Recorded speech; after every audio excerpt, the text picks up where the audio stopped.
mga Marites! Oh, oh, oh, mga Marites!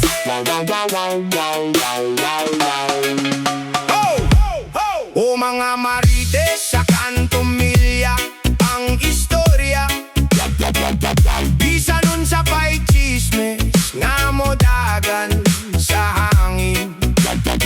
Ayaw kalimti ang kamatuoran na naagi hapon sa luyo. Magpamubos sa kasing-kasing nga magpuyo nga malinawon. Sa dalan nga puno sa rumor o pasumingay, ang imong tingog mahimong sinugdanan og bagong paglaom. Paminawa ang kahayag na sa tinuod na kadanag.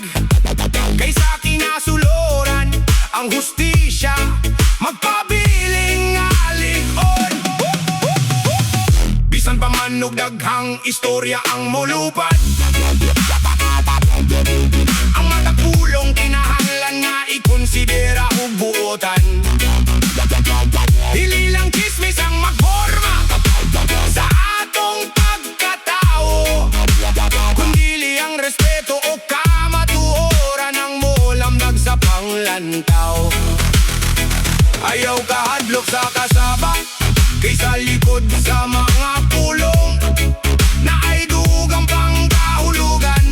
Naangay na to masairan, pinaagi sa pagkamatinodanon o pagpaningkamot. Atong ipakita nga ang tinuod, nagahumana sa pagkamabuotan.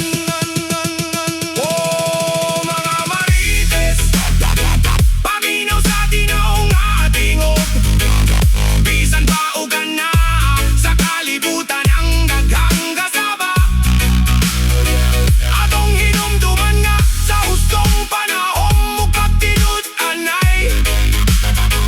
Ang kamatuoran magpabiling nga baruganan sa kasing-kasing. Sa matag adlaw nga moagi, atong pilion ang kalinaw. Dili lang ang mga istorya nga dalira kaayo mo silo, kundili ang kamatuoran ug respeto